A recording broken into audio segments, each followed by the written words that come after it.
Warning. The Zero Dead podcast is made for mature audiences only.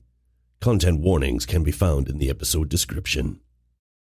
Welcome to part 1 of our playthrough of Carnival of Madness, a Call of Cthulhu adventure set in 1970, published by Miskatonic Repository. It's written by Alex Guillotte and Ian Christiansen. Content warnings for this horror scenario can be found in the episode description. In this episode you can hear Luke as Sean Bongo Levinson. Sanne can be heard as Brandy Williams, Faye will portray the role of Kelly Donahue, and Jeroen will play Douglas Stevenson. I, Sebastian, will be your keeper of arcane lore. We hope you enjoyed this recording and all its words and audio issues, because I have no idea what the hell I'm doing in terms of audio production. But, nonetheless, I hope you have fun. Also, Luke made a very Luke joke, right around here. Luke! Oh, no. Wow, Luke. Anyway, welcome all to our Carnival of Madness campaign. Double one-shot. Let's dive right in. The twisting, turning country road rolls away beneath you as aging mill towns, farms, and apple orchards blur past the windows. A cheap air freshener shaped like a pine tree swings wildly from the rearview mirror. The brisk October air is kept at bay by the hot air pouring from the vents with the smell of a heater that hasn't been used in 8 months. Orange and yellow leaves blow across the asphalt in swirls as the setting sun dapples through the dense trees that line the road. You come to an intersection at the ruins of what must have once been a farm. The road sign to your right reads Dunwich, 8 miles, while the one on the left reads Aylesbury, 3 miles. A wooden sign next to the Aylesbury sign simply reads Carnival and has an arrow pointing to the left. As you stand there at that crossroad, there's an overwhelming sense of déjà vu as you look at the dilapidated barn at the corner and see a crudely painted phrase on the wall facing you. How do you run from what's inside your head? Can anybody roll me an ID roll? 99. Alright. 95. So that's 2 failures, 1 critical fail. Do we all have to roll? If you want to, you can. Yeah. I rolled the 97. 73 over 45. Woo! That's good. Let's get them all out of the way. We were going to die. Let's get them all out Right? of the way. We were now. going All to the hit the car and fails. die, right? No. It's just We don't even make it to the fucking carnival. We die now. Sorry, dead. just so you get an idea where this quote was from. But you have no idea. As the car continues, the music on the radio begins to fade as the DJ cuts in.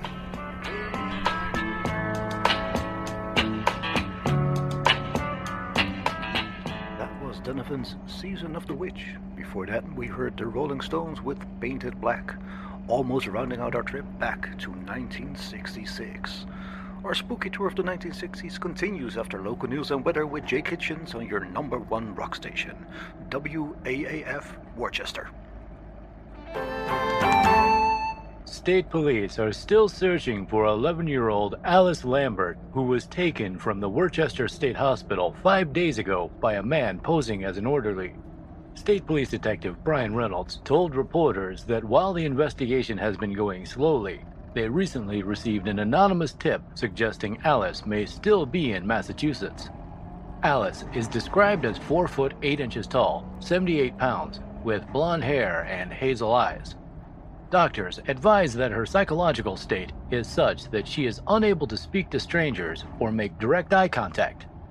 Witnesses describe the suspect as being a white male in his mid-30s, slender, and of average height.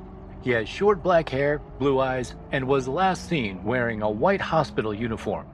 Anyone with information should immediately call the Massachusetts State Police tip hotline at 1-800-555-3400. The Forgotten Child Foundation is offering a reward of $1,000 for any information that ultimately leads to Alice's safe return. Thank you, Jake. I can wholeheartedly say that everybody here at WAAF is praying for the safe return of Alice Lambert. Now, a quick word from our sponsor. Make Halloween fun with one-stop shopping at Woolworth or Woolco for your Halloween needs. Costumes from $1.83 to $3.99. Make Halloween fun and easy. Make just one stop at Woolworth or Woolco. Our spooky tour of the 1960s continues with Bobby Gouldsborough. No fun at the fair.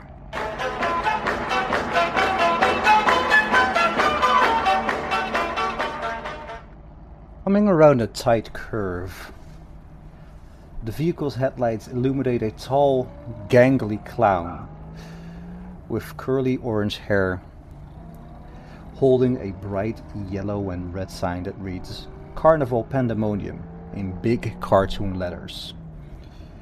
Below that, in simpler text, right this way, he's standing at the corner of an unnamed side road, the A-frame sign propped up against him, and his right hand is frantically pointing down the dirt road to the right.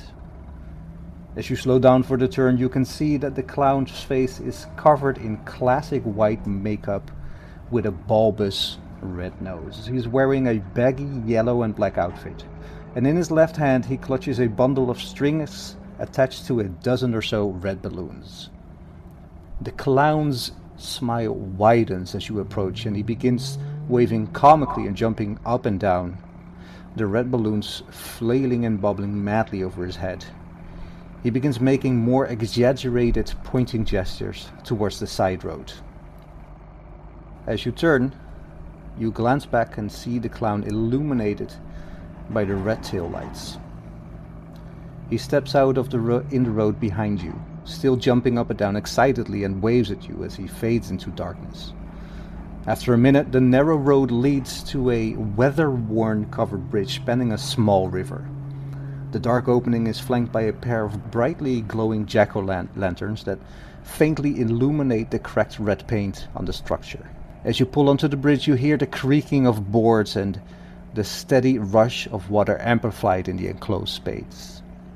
At the far end, your headlights fall upon a pair of teens that immediately turn and run, dropping the paint cans that they have been using to deface the bridge. Passing the place where the teens were, you can see that what they wrote was, "The end is very fucking nigh." Almost immediately on the other side, you arrive at a nearly full parking lot. It's illuminated with hundreds of amber lights strung through the surrounding trees, and somewhere in the distance you can just make out the sound of music, bells, shouts, and the laughter of patrons. You manage to find one of the last parking spots near an illuminated archway painted to look like an open mouth of a clown that bears an uncanny resemblance to the one that just so enthusiastically welcomed you back at the road. Beyond is a trail through the woods lined with more strings of amber light. So you have arrived at the carnival. Is there anything you would like to do right now? Who's driving? Well, I would say that you have just parked, so you're all getting out of the car. Oh, let's see where the booze is at. Let's go. We're excited. I've been waiting for this the entire year. Yeah. Like, oh my god. The entire year. Love it. Like last year I missed it because I had the mumps, but this year I'm so down. Are you making fun of me? No. The man in the sky? Never. Fuck you. At the end of the trail... Oh, sorry. Oh, I was just going to mention about my character. I've noticed something about him.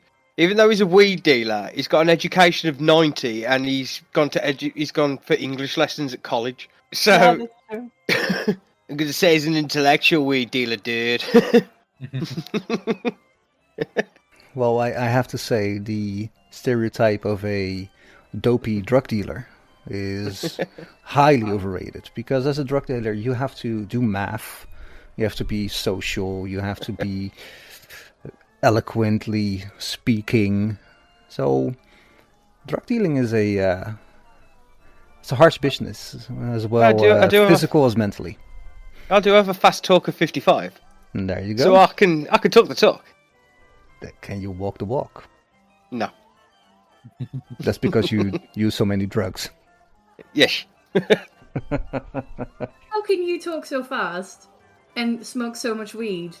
And I am a super Christian, Oh, God. pure believing in God girl of 20 years old, and I can only talk 5. Fast talk 5. Now, fast talk is like your persuade. No, Oh, sorry. No, it's not persuade.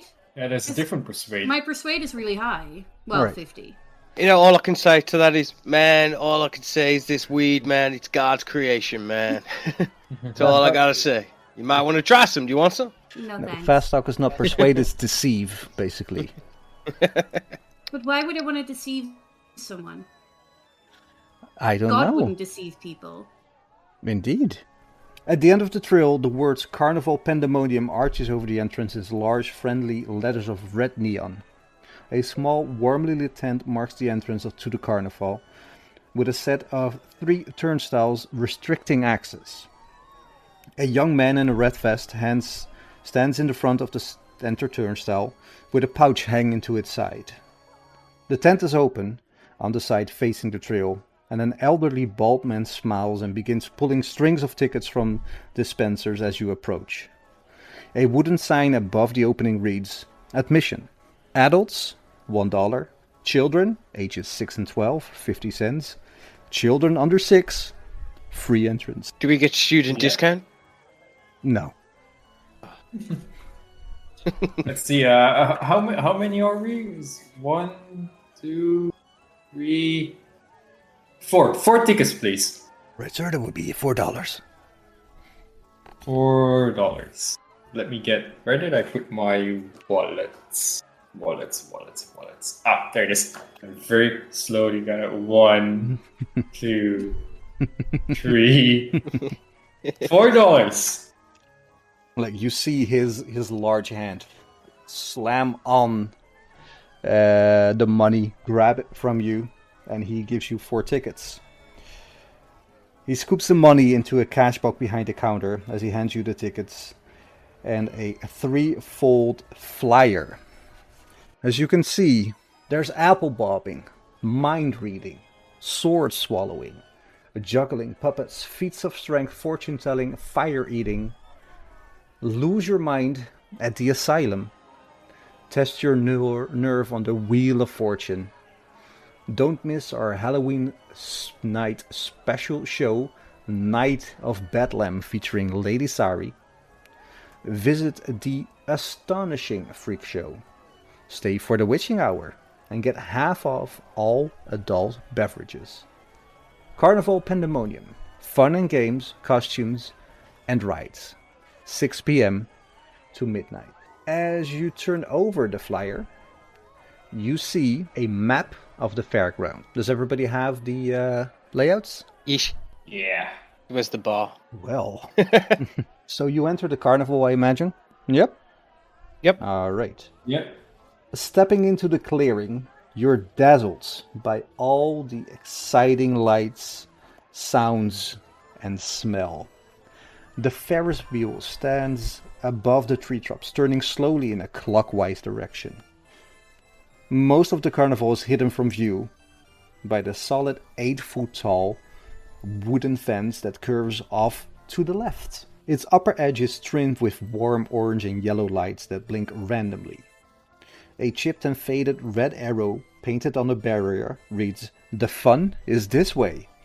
To the right of the arrow is a hand-painted wooden sign that lists the upcoming activities available throughout the evening. It reads as follows. 6 p.m. Apple bobbing. Location, Performers Row. 6:30, The Puppet Master, also at the Performers Row. All of them will be at the Performers Row, unless stated otherwise. 6:45 p.m. Juggles the Clown. 7 p.m. Costume Contest. 8 p.m. The Marvelous Baron Vladislav. 8:15 Archie, Master of Knives. 8:30 Blockhead Joe. 8:45 Strongman Max. 9 p.m. Oberon the Mystic. 9:30 Infernus, the Fire Eater. 10 p.m. Yvette, the Woman of Rubber. And then at 11 p.m. it's the Witching Hour in the Food Row. And 11:30 p.m. Night of Bedlam. in the main tents. The carnival... discordant carnival music from the various rides and attractions blend into the background melody that is somehow not unpleasant, Sanne. A half-dozen laughing teens run past you along the fence-lined path. One of them shouts, "Last one there is a rotten egg!" The carnival is decorated with images of skeletons, witches and ghosts. There are hundreds of carved jack-o'-lanterns along the fence between many of the tents, lit with small candles in jars. Families in costumes wander among the attractions and rides, spending their pocket money on deep-fried foods in a vain attempts to win plush animals. The exterior appearance of all of the carnival tents is very similar. Each has a wooden frame covered in bright yellow and red striped canvas. Judging by the peaks in the middle, there are presumably central supports as well. Throughout these, though these can't be seen from the outside. Stout ropes tied to the outer corners stretch and anchor the tents to thick wooden stakes driven deep into the ground. The canvas on the front of each tent is open and propped up on poles to act as an awning, providing a space for the carnival goers to gather beneath. It's like a little tent flap. Just inside each of the tents is a weathered wooden counter with panels on the front that are splattered with mud near the bottom. Each panel is painted with a different scene related to the game within, because, guys, there are games. All of the art has an old-fashioned style that has dulled and cracked over the years. That light within gives the tents an inner glow that fills the pathway with a warm, diffuse light. Some of the larger gaps between the tents are blocked by 4-foot-high fence sections strung with blinking lights, much like the taller one around the main entrance. Many fences are plastered with garnished Art Deco-style posters. These advertise that the event will culminate in an extraordinary stage performance at midnight called The Night of Bedlam. This event will, apparently, feature a singer named Lady Sari, who is depicted as a picturesque woman with an elaborate golden dress. Other images and words can be seen in the background, though they are faded and less distinct. You now have an overview of the carnival. Where would you like to go? But before we do, please introduce your characters. Well, I'm Sean Bongo Levinson. Call me Bongo, dude. It seems that I seem to have a lot of English. English is hard, as you know. So I'm probably a secret intellectual, but I just put it on for the customers, man. For some reason I'm 22, so am I an older student then, I take it? So I'm the one that buys all the beer for people on campus and stuff? Yeah, basically. I imagine that you, as a stoner, you have to keep up the facade and not score so high in your tests and everything. It's not that you're not smart, it's just that you're bored and you couldn't be arsed. I'm Van Wilder on it. The hell back, man. Be a lot cooler if you did. Alright, thank you. Sanne. Hi. I'm Brandy. I'm 20 years old. I'm blonde. I've got green eyes. I'm your all-white Christian American sweetheart. I'm wearing my purity ring, and I know I work as a waitress, but I know how to use like my blonde hair and my charm to get tips, but I'll always show my purity ring if they try to come on to me. So I love God, and I live with my grandparents. Have you seen my purity ring? Oh yes, we have. Faye.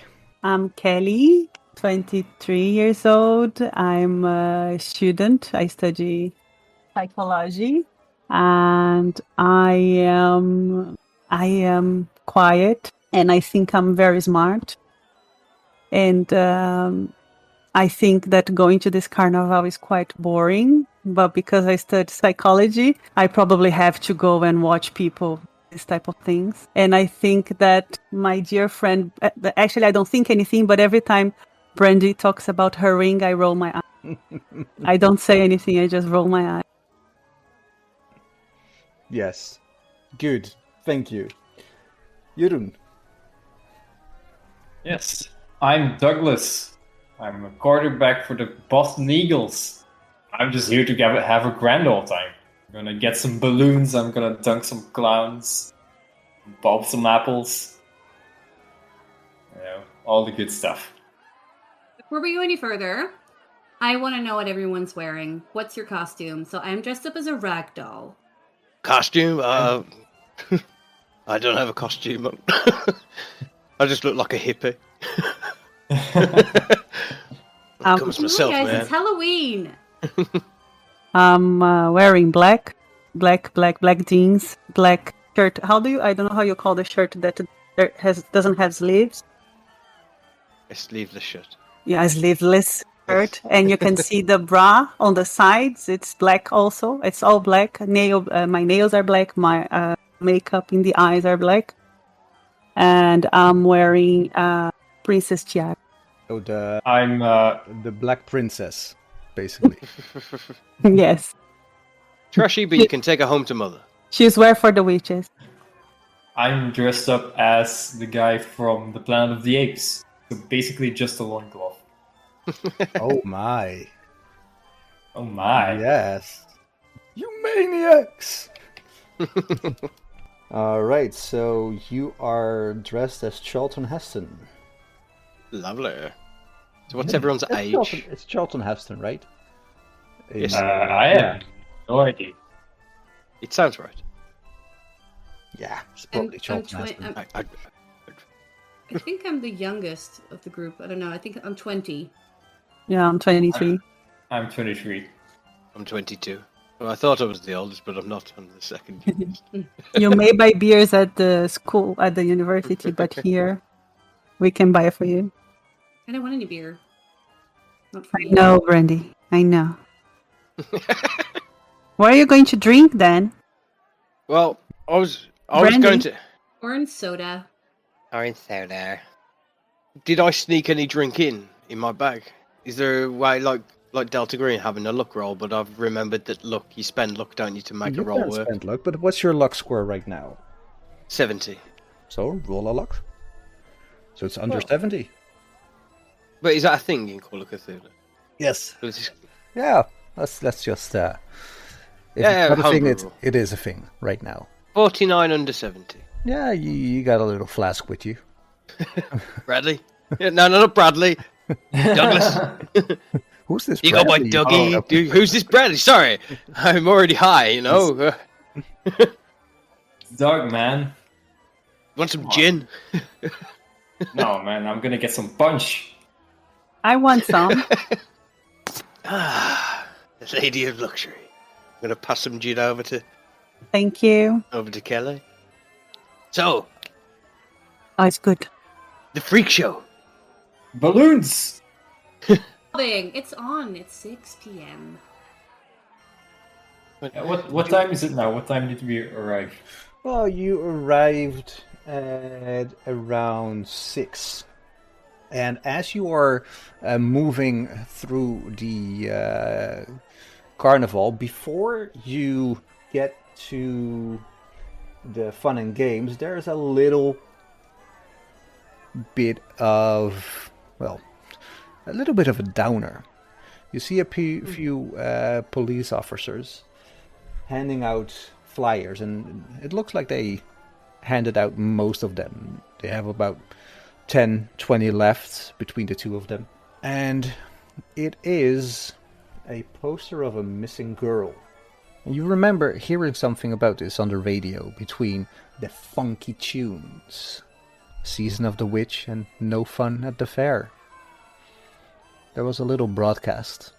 Do you do anything with these police officers? Does they hand you this flyer? No. They are handing. I will take one with me. One flyer. Yeah. Cool. I'll take one as well. Oh, shiftily shuffle past. And I say, "Is this the girl we were listening in the car? You think?" I think it is. I wonder why it says "Do not approach." Yeah, she's quite young. Well, Whatever, I don't think she's going to be here. Come on, guys. Games, man. I'm putting a downer on everything, man. Yes. Let's go. You're going. So what do we do first? Yes. You are close to the balloon breaker or the whack-a-mole. What would you like to do? You can also pass these and go somewhere else. The world is your oyster, as they say. The carnival is your playground. Is the balloon breaker a guy who makes like animal balloons? Or I think it's where you have to pop balloons, right? Yeah, as you you see a few people throwing darts at balloons. Come on, Doug. Show us how it's done, man. right, man, come on, give me give me 5 darts. Right, so the counter is lined with metal cups, each containing 3 darts. The wooden back walls covered with the colorful balloons arranged in rows. A few gaps mark where previous balloons have been broken, leaving a tattered bit of plastic tacked to the pitted surface. The image on the counter front depicts a happy child and happy children dressed in vests and suspenders throwing darts at a comically exploding balloon. The text above them reads, "Balloon Breaker." A wooden sign hanging from the counter reads, 3 darts for a quarter, 1 small, 2 medium, 3 large.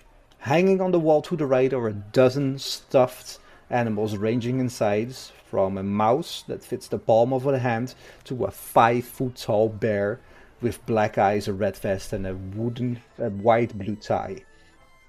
As you all look, a young man breaks one of the balloons, causing the carny to cheer enthusiastically. He says, "We have another winner!" He immediately snatches a medium-sized rabbit off the wall and hands it to the patron, who immediately turns and hands it to his excited girlfriend. She lets out a squeal of delight and hugs him. They walk away, arm in arm. So, Douglas, you want to show them how it's done? Yeah. All right. So you pick up one of the cups with 3 darts. Roll me a... What's your dexterity? 65. 65, all right. So you get a bonus die. Okay. Yes, which is just another D10. Well, a tens die. Yeah, so the 40, 50, 60. Yeah. And you take the better result. Well, I have a spare one here. So that's a 21. What kind of success is that? Is that a hard or an extreme? That's a hard success. All right, you pop 1 balloon. You have 2 more darts. Alright, so another bit bonus thing? Yeah, well, for you it's I another just get- bonus. I get 3 of these. Alright, cool. So that's a 7. Extreme success. All right, you pop another balloon. Can you go for the 3? Come on, Doug. That is a 59 under 65. It's a regular success. The dart just misses the balloon. Ah, Man- come on, man. Oh, well. It says it's a failure. What? And he turns around and hands you a pretty sizable stuffed animal. It's a little fly. That's weird. Why? Okay. As you hand it, you see he hands you a bunny. Wait, he hands me a fly and a bunny? No, he hands you a bunny. Okay. I put the bunny on my shoulders and hop around like bunny, bunny, bunny, bunny. Anybody else want to have a go? I want to try. All right. What's your dexterity? Very good. It's 55. Oh, well, you also get a bonus die. It's a normal success. So you rolled a 51. Yes. So the first dart narrowly misses one of the balloons. Little ladies, no problem. You can try again. Okay. Come on, Kelly. Whoop. 6. Kelly, Kelly, Kelly, Kelly, Kelly. Kelly. The first time was 68 and then it was 78. It just goes wide. As like the people behind you are yelling at you as an encouragement, you look at them while you throw and it just misses all the boots. I hit something else. Well, roll me a luck roll. Mm. It's on your character sheet under luck points, I think. 68. All right, so roll a d100. I will. 76. It doesn't hit anything. Just falls to the ground as it Okay. falls off the wall. You have one dart left. Okay. Kelly. It's 002. Well, that's the The next first time. Yes. It's not going to get any better than that. And 42. So it's a 2 as you fairly dead center hit the last balloon. And the man turns around and gives you like a tiny plush little cockroach. And I really look at him like, really? What? And I take it really like upset and And as you step back. you look down and you put the little stuffed monkey in your pocket. It's a monkey or a cockroach? Oh, it's a monkey. Did we all notice the cockroach and then turn it into a monkey? No, it was a monkey. I told you. Okay. Thank you for the monkey. So And I'm yeah. confused. Oh. What do you want to do? Bobby. Come on, Brandy. Let's go apple bobbing. I want a cotton candy. Yay! Oh, don't you want to whack-a-mole? Let out all that anger. Well, what do you want to do? Brandy? You want to whack a mole or? I want to go apple bobbing. Okay, I'll go anywhere. On the way, do I see any cotton candy shop selling cotton candy? I'm sure there is a cotton candy. It's number 31, Pink Clouds. Oh, that's next to the apple bobbing. Let's go. Is apple bobbing right now? Yeah. 6 Are we- p.m. to 6:30. Oh, that'll be in Performance Row then, won't it? It's next to the cotton candy. All right, Can I go into the photo booth while you lot all slip off? And just walk. I'm going in here. At number 8. Or you all go to Performance Row. All right, Bongo. You sure can. Because I know it's going to be fucked up.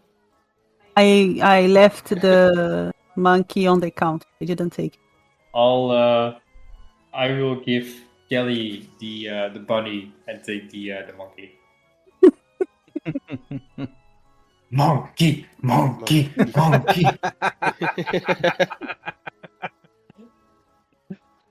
And Kelly just rolled her eyes. Such a prominent display of toxic masculinity. So, Come on, guys, let's go. Let's go to apple bobbing. I used to do that at church camp. I really want to do it again. Amen. all right. Hey, man. As it's 22. Sorry, it's 36 different parts that I have to scroll through. There we go. 6 p.m. All right. Which means that Sean Bongo first moves past the photo booth and slips away from you guys. Do you want to do this stealthily, or just telling them I'm staying here and I'll see you at the... Well, I wouldn't say stealthily. It's more of that as we're all walking, I just go, ooh!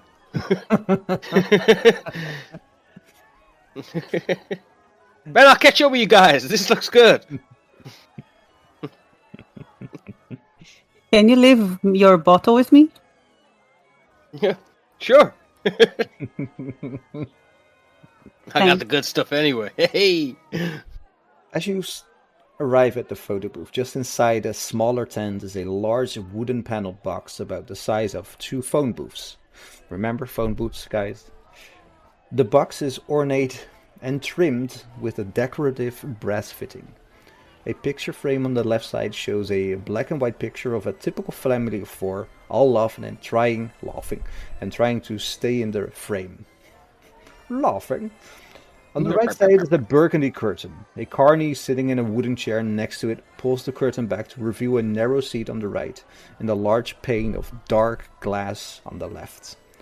Below the glass it reads 4 pictures, 25 cents. And below that, in smaller lettering, look at the center of the glass. There's a coin slot just to the right of the price. I'm gonna cozy up to Kelly, get some of her money. So do I take my picture? I put a quarter in?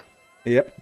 Once the curtain is closed and you put a 25 cents, the camera flashes after 3 seconds, and then again after every 3 seconds, taking a total of 4 pictures. As you step out, the carny retrieves the row of black and white pictures from the left-hand side and hands it to you as you exit the booth. Do you look at them? Yeah, man. Weird. One of the pictures has you like with a black eye, and in one of them you are missing what looks like half of your hair. And as you step outside and looking at these, in one of them, it almost looks like there's a shadowy face behind you. Roll me a sanity check. Here we go. Dun, dun, dun, dun. 28 under 45. Your sanity is 45? Yes. It's not very good. Well, as you look at the pictures again, there's a little smudge, like little smudges on the actual pictures, and you wipe them away and they're just normal pictures. The rest of you are walking through the carnival as you arrive to the tents for the so-called apple bobbing. And it's on Performers Row, which is number 22. As you're walking in, several wooden tubs are positioned on the stage and filled with water. And behind them, there is a hulking man. This is the biggest man you've ever seen.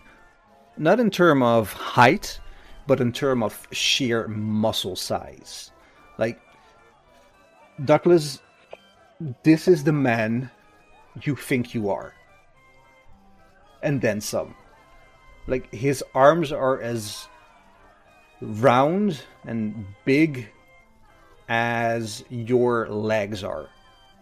Like, this is a strong man. And I give him like... Yeah. I'm giving him like the double over and go like... Uh-huh. Nice. He looks at you like sideways and then addresses the rest of the crowd. We begin tonight's festivities with a favorite of mine, apple bobbing. He smiles and holds his arms wide as 3 bushels of apples are brought out. An apple a day keeps the doctor away. Ha ha! The announcer then makes a big show of dumping a bushel of apples into each of the barrels. He then holds up and squeezes a soft rubber apple, saying, "Now, the lucky burrow girl who finds this magic apple gets the keys to the carnival. That means that anything they want, games, rides, attractions, or even food is absolutely free." Excites an audible gasp from the crowd. He then turns his back to the audience and makes a show of placing the apple in each tub through his cavers, but you cannot really see which one it ends up in. Now, if you would come up and form lines here, here, and here, and even before he finishes the sentence, crowds of costumed children eagerly pour into the stage, where they are reluctantly herded into rough lines at each tub. Take your time, be safe, and no one over 12 years of age, please. What? Fucking hell! I wouldn't say that. I'd say, oh no! do that. Oh, jeepers! Oh, pretend to be 12 then. I don't. Give me a fast talk. It's 5. It's not gonna work. I can try. Can I try and go up to the man and see if I really can't do it and tell him that I did it at Christian camp? Sure. Hey, miss, again, maximum 12 years of age. And I gotta say, you don't look a day under 15. No, I'm 20, but I just wanted to say, and I twirl my hair, and I go like, I just wanted to say that I used to do that at like church camp, and I really, really, really want to do it again, please. Are you? I mean, I don't even want the prizes. It's fine. I just want to bob an apple. And he looks at you, and he sees your chastity ring, and where he first is like, okay, he sees the ring and is like, oh God, one of these. Look, ma'am, sorry, no one under 12. I have my orders. Like, there's nothing I can do for you. Okay. But I walk. You're free to do anything else on the carnival, as long as you don't skirt the age limit. Are there any other age limits? Kelly, what you were walking up? Yeah, but let her say first, Brandy. Well, there's an age limit for drinking, and for the costume, there we'll do different categories by age.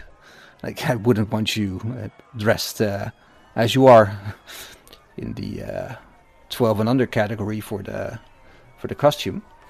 What? I'm a ragdoll. I know. And what a ragdoll you are. Okay, I'm gonna go now. Bye. All right. Kelly, you were walking up? Yes, I see that she didn't get it. Sir? Yes. Ooh. And he's kind of taken aback by like your choice of costume.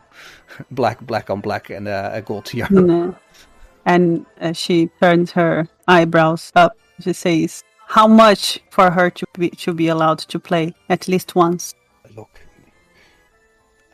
Come on, I don't want it's to just a park. Give me a persuade roll. Can I roll again? Nope. What did you roll? 97. I don't even know what it's my What's your charisma or anything, but no? What's your persuade? persuade. Let me see. Oh, it's 40. So this is a critical fail. Is it 97 really? Maybe it's 90. Yeah, it's 97. Like, ma'am, I'm not sure what you want from me here. I have my orders. I cannot do anything. She's just too old for this. What is this game anyways? What do you have to do? Out of character? Oh, you have to put your hands behind your back and then keep your head into the tub and try to bite at an apple. Brandy, you really want to do this? I used to do it at church camp. It was one of my favorites. Fine. I'll find something else. I will Stupid guy. I will jump over the counter and try to catch one apple from the bucket and run. Alrighty, indeed, that is apple bobbing. First, the jumping over the counter. Give me a dex roll. That would be easy. Because I'm rolling so well today. Where's my dice? Dexterity, really, right? Yep. Oh, my dexterity is 55 and I rolled a 43. Alright. The strong man looks at you and with a 27, he gets out his hand and blocks you before you can even jump towards the things. Like, ma'am, I don't want any trouble here, but I'm gonna ask you politely to leave right now. Can you at least give me an apple? Can you give me an apple? It's not possible. You cannot give me an apple. And he looks and basically he's tired of your shit. So he just grabs an apple, hands it to you and says, be gone now. Go on, Thank you, sir. Go on, get. Thank you. I walk to Brandy very, like, I'm not smiling. I have a very boring face all the time. Mm-hmm. And I just give it to her and I say, find a bucket then. Okay. Oh, that's good. That's good. Thanks. Wow. Oh, I saw there was a duck pond over there. Maybe you can use that. There will be many places. It's okay, guys. I'm fine. I'll survive. You wanna go catch some ducks? Yeah! Sure. All right. So, from this large tent, number 22, well, it's not a tent, it's a performer's row, so basically it's just like a stage. You pass the big tent and head back towards number 10. But before you go, let's see, Sean. You're standing outside of the picture tent. What are you doing? I don't know, call me Bongo Man in the Sky. Get the name right, man. Got a business I will to call you Bongo when you damn well deserve it. Well, I'm just perplexed looking at the picture. I'm shaking it, going, oh, why is it changing? Why is it changing? I'm rubbing it again, is it? And am I seeing anything? I'm just...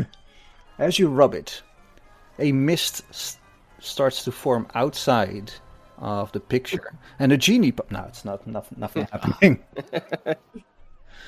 I'm just discarding. Well, that was boring. And you'll see everyone else walking up towards me, and I'm walking because I'm going to say I'm between like 8 and 10, so I'm just stood in the middle. I figured you would be there as well. Mm. Yeah. So you're all arriving at 10, and you see Bongo there. Bongo. Man, don't use the photo booth, man. Sean to the man in the sky. Hey, Bongo, we're gonna catch some ducks. You in? Hey, I'm in, man. I'm in. Of course. Do you want an apple? Yeah, I would say no to free food, you know? Just take a big bite of the apple. Thanks, man. As you arrive, instead of a typical booth that you see all around, there is a waist-high rectangular pool with curved ends. The hum of a motor can be heard over the sound of music, and the water in the tank is clearly moving clockwise. Dozens of small rubber ducks follow the swift current around the pool, constantly spinning and shifting their position as they go. The sign reads 5 cents per pull, and every pull wins a prize. There are no prizes visible, but you watch a little boy hand the carny a nickel before excitedly picking a duck out of the water. He looks at the bottom and sees a blue star, and the carny shouts, "We have a killer!" He reaches behind the counter and comes up with a foil-wrapped chocolate egg about the same size as the real thing. Let's have a small break. A few seconds. You need to pee? Yeah. Yep. Alright, and we're back. And we're back. In body, but not sure in spirit. No, I am. So you head over to the duck pond. And you see them bobbing and weaving, all these little duckies going clockwise. You see the man looking at you like... he looks at you like you're very old to be doing this. He's like, yeah, sure, go ahead. You don't even have to roll for it. You just pick one out of the water. You hand it, and there's a green star. And he says, Who's doing it? well, you were doing it, right? Okay, yeah. I'm sorry, because I thought you're really hyped to... Yeah. No, and also I look at him and I'm like, is there an age limit on this? And he looks As at well? you, he says like, no. Okay, good. No, it's not, no. I got the green star. We have a winner. And he just reaches under and gives you a green egg about the same size as a regular egg.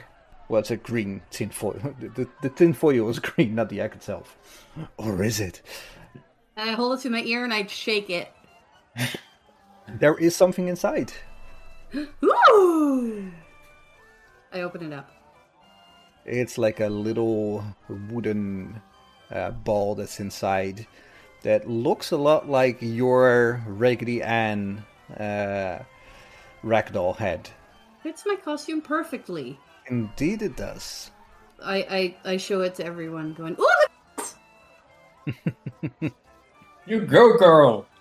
Whoop whoop. Anyone else want to go? I'm good. I want to try. All right, so you also reach in and pick up one of the duckies. And there's a red star on the bottom. Whoop whoop. I wonder what's in yours. He reaches down and gives you a egg. Well, the size of an egg, the shape of an egg, wrapped in red foil. I love red. You couldn't tell by the way you were dressed, and he gives it to you. Does the egg open? Yeah, it opens. Yeah. There is a a little what looks like a monkey's face inside, and both of the egg has, as well as yours, Brandy, are chocolate. Oh. There's another monkey.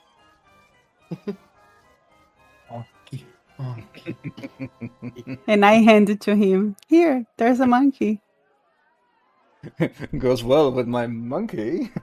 I ask if Doug and Bongo want my chocolate. Oh, I won't say no to free food, man.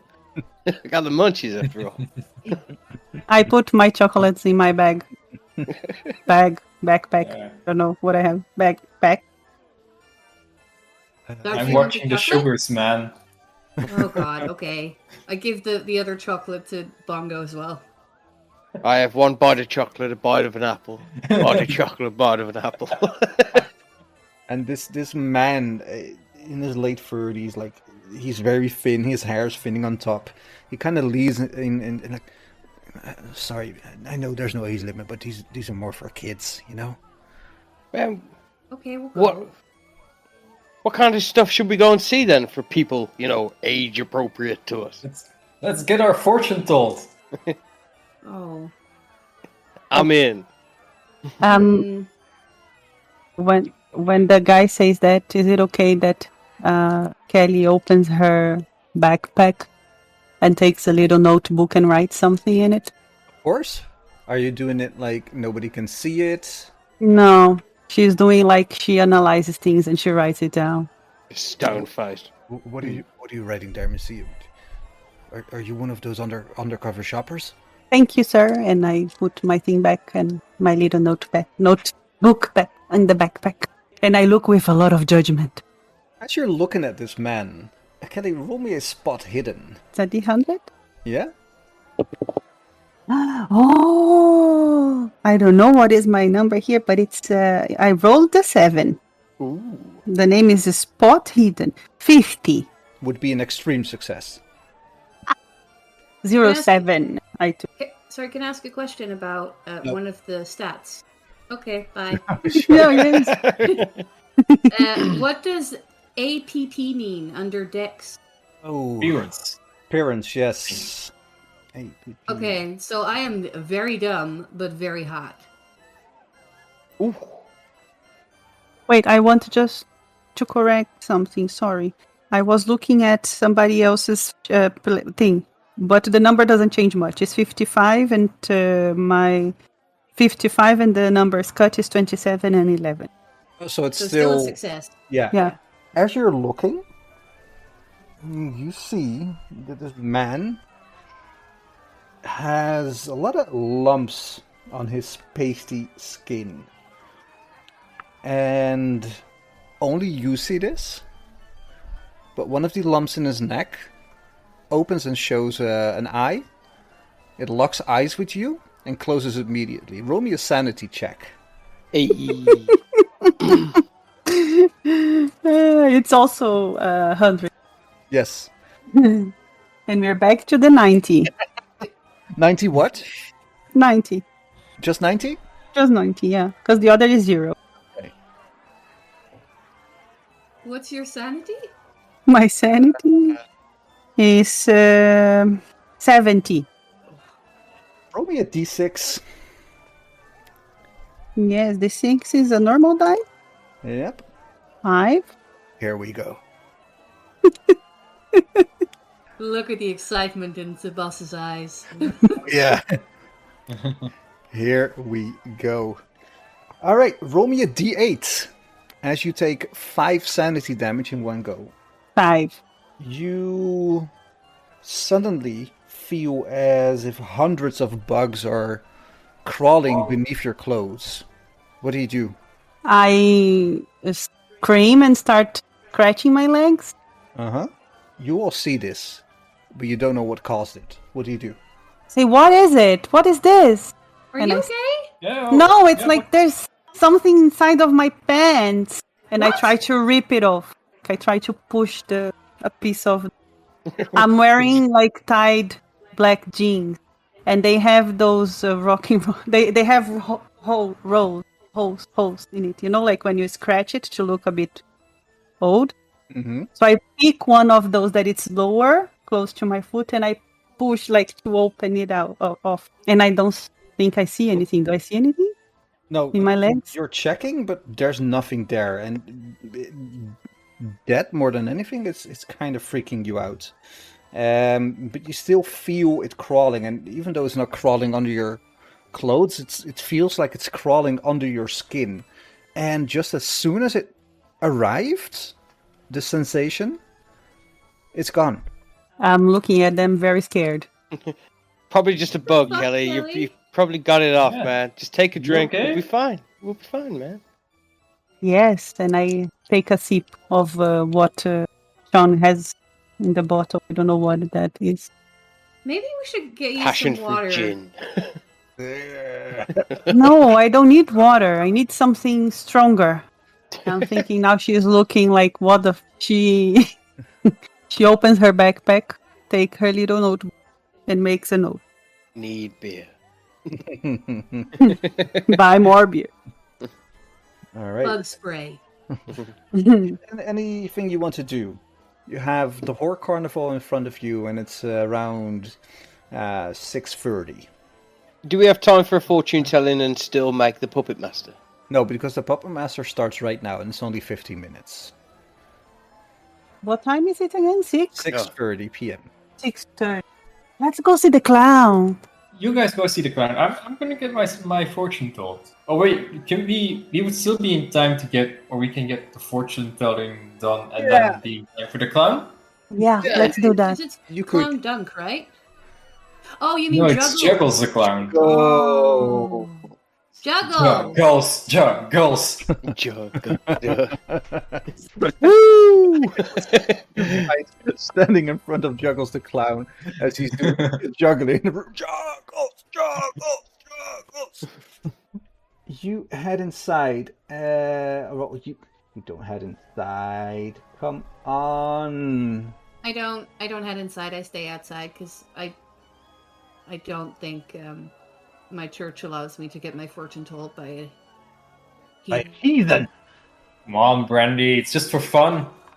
You're wearing your ring, man. You'll be fine. Yeah. Protects you. Yeah, Go with that us. protects. Sorry, but that protects my virginity and my purity. But I still have to make the right choice, and I choose to stay outside. Are you At wearing this- a cross? Absolutely. Well, that'll protect you, man. Don't worry about it, man. God's got your back. No, I'm fine. You go inside. I want to know everything. I just don't want to get my fortune told. Well, maybe you can still come inside and listen to her and just say that you don't want to partake. A girl can have her boundaries, and these are mine. All right. Okay. Whatever, Brandy. And Douglas turns around. Monkey.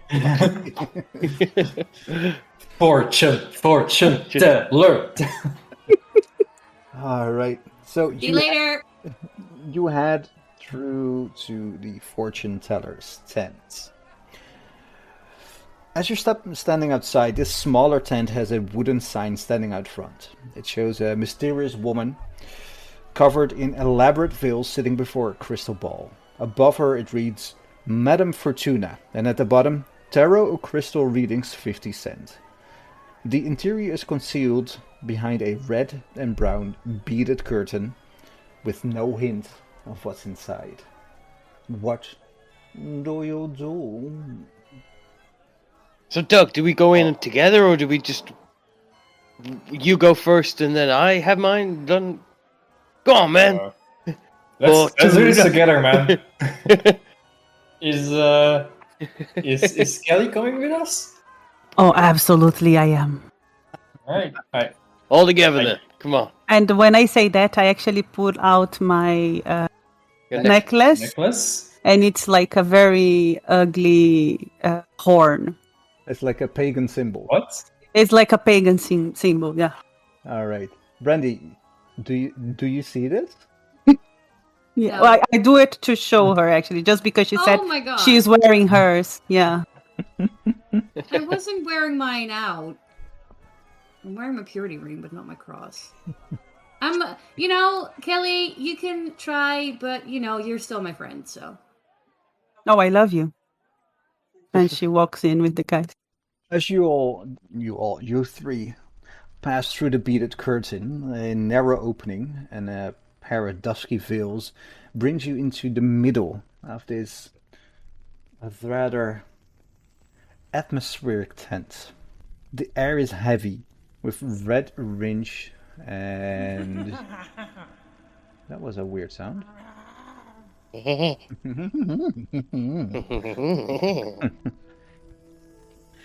With rich incense and illuminated by a single cut glass lamp suspended over a table. The deep blue cloth that covers the table is embroidered with the silver alchemical or astrological symbols, and an empty circle in the center. The walls are draped with soft fabric of purple and blue, with star patterns throughout. Situated in a semicircle facing the table are 6 purple velvet padded chairs with intricate carved wooden arms. Sitting behind the table is a veiled woman who is slowly shuffling a deck of ornate tarot cards that look very old and are probably handmade. Her clothes are reminiscent of the 19th century, with a clear French and Italian influences. The cuffs of her burgundy dress have the most delicate red lace, almost perfectly framing her smooth hands. Around her neck is an antique silver pendant with a ruby about the size of a quarter in the center. Welcome, Madame Fortuna speaks in a rich, resonant voice that's incredibly soothing. Please, have a seat. Is there only one chair, or is there 3? There's 6. Oh. 6 chairs. I sit down directly opposite her. I'll sit in one corner too, like far, and I will take off my little notebook. I'm gonna sit right next to Bongo. Bongo, bongo. Now I have the song in my head. Without waiting for a question, Madame Fortuna... I was going to say Madame Eva. Madame Fortuna smooths the card from the deck and places it in the center of the circle on the table, carefully adjusting it to face you. The card depicts a young girl with 2 faces that blend together in the middle. The one on the left looks angry and full of malice, while the other one on the right is peaceful and kind. There are shadowy figures behind her in the darkness that feel malevolent, though no detail can be seen. You as a group are shocked that this girl looks remarkably like the girl from the poster. The Dark Twins, she whispers, inhabiting one form but in constant turmoil. The light and dark struggle for dominance, and yet one cannot live without the other. She is lost and could yet be found her way out if someone would but reach out and help her. Madame Fortuna immediately flips another card and lays it sideways atop the first. This card features a nude woman standing in front of tattered curtains of pale, dust-colored fabric. Her face turned upwards with a look of religious ecstasy, and her angular features. Above her head she holds an ebony dagger, the blade pointed down towards a small figure in a flowery dress curled on the floor at her feet. The ritual.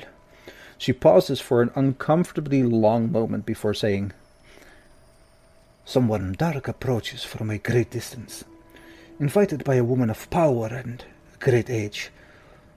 You must not let her open the door for him when he arrives. Madame Fortune lays another card between the other two and herself. It depicts a simple throne carved of wood on a vast plain of ash. It is framed from behind by a pile of bleached human bones and sinew.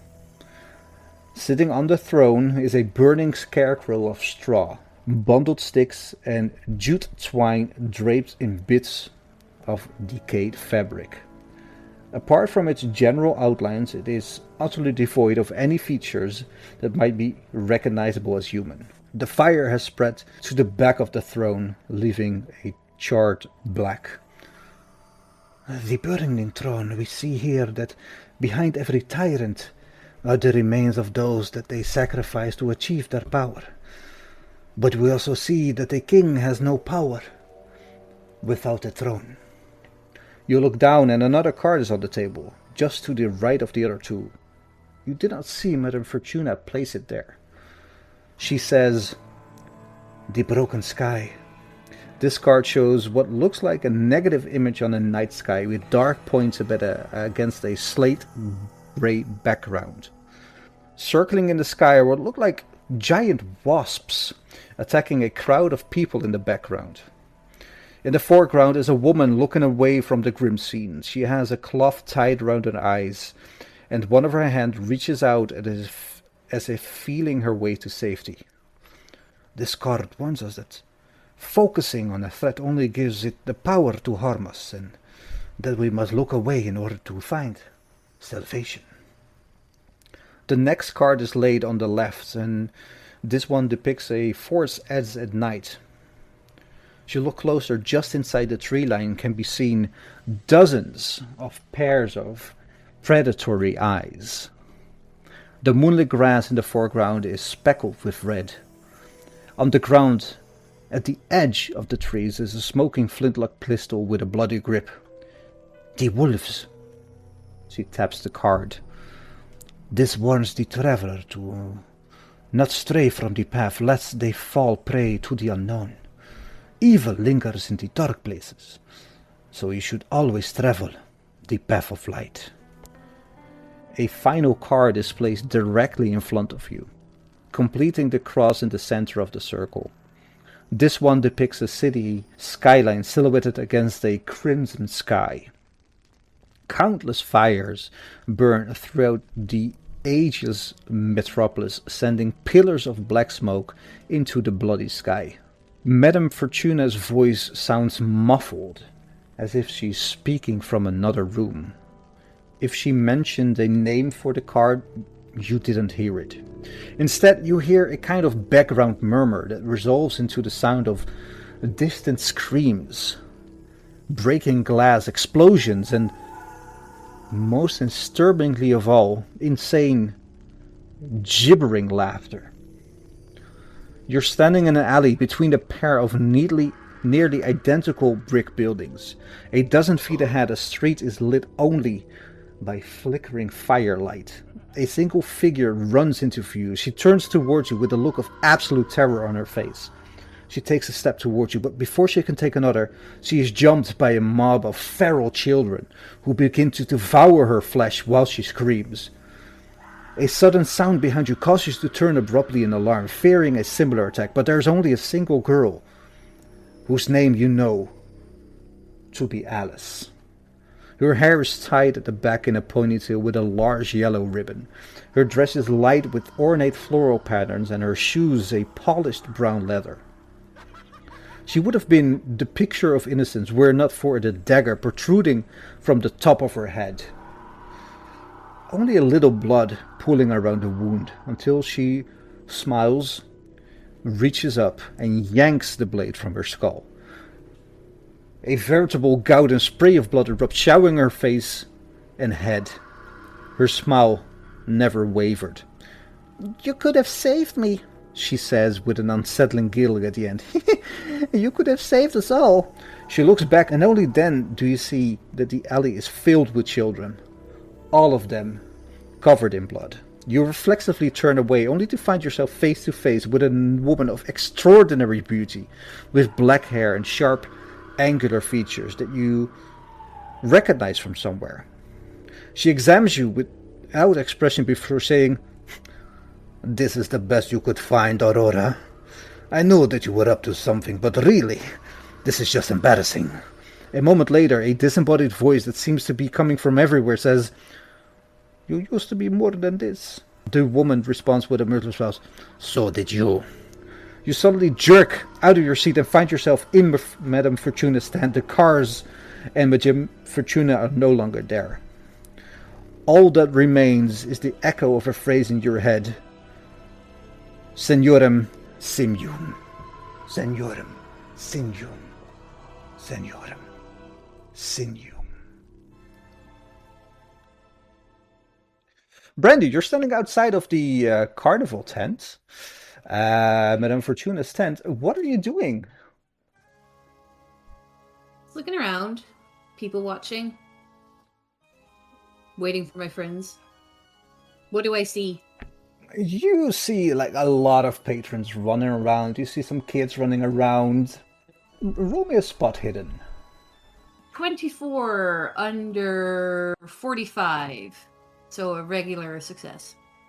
You see like a couple walking by, and you hear the young man, say to his girlfriend, like, "Last time I was here, they spiked my beer with LSD or something because it was so weird."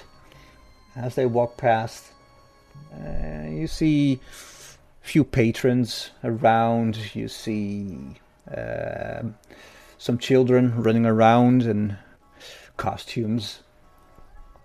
One of them is yelling, "Let's go see Juggles! Let's go see Juggles! I want to be there for the costume contest!" Time passes.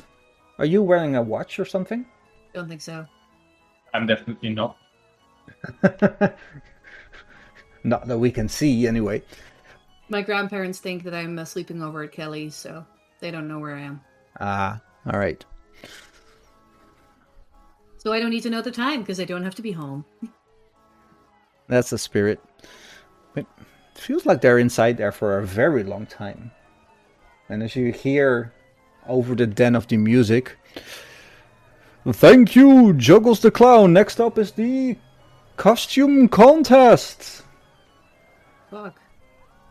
That is a long time. What do you do? Can I walk around so I'm sort of between 16 and 17. Can I get closer to the tent and sort of see if I can hear what's going on inside? If I can hear. See if I can hear. No, can I hear? Can I hear if I can hear? Well, you can hear if you can see.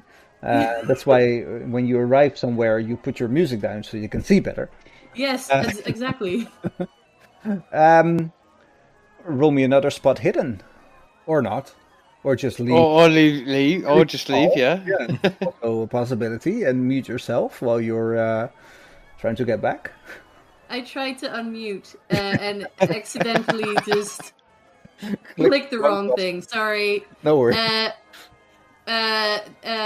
So that's 44 under 45, so it's a regular success. All right. You're listening, but you don't hear anything inside. What would Jesus do? Jesus would go save his friends, but then I don't know if they need saving. What does the entrance look like? It's like a beaded curtain that you cannot really see through. Okay. I want to walk up to the beaded curtain and go like, "Hey, guys, are you okay?" There's no answer. Then I go, "Hey!" People are looking at you as they walk by, but there's no answer from inside the tent. Okay. Go in. Can I like take like 2 or 3 of the beaded curtain things and go and like move them along and go like, "Hello, Hello? hello," and see if I can see anything inside. You're looking, and it's just a set of 7 empty chairs and an empty table. And I think that's the part where we're gonna stop. No, fuck you. We'll carry on next time. No, oh my friend. Thanks again for listening to our playthrough of Carnival of Madness. If you'd like to hear more, search for Zero Dead Productions on YouTube or wait till we'll upload our next session. You can also contact us on Zero Dead Pod on Twitter. See you next time.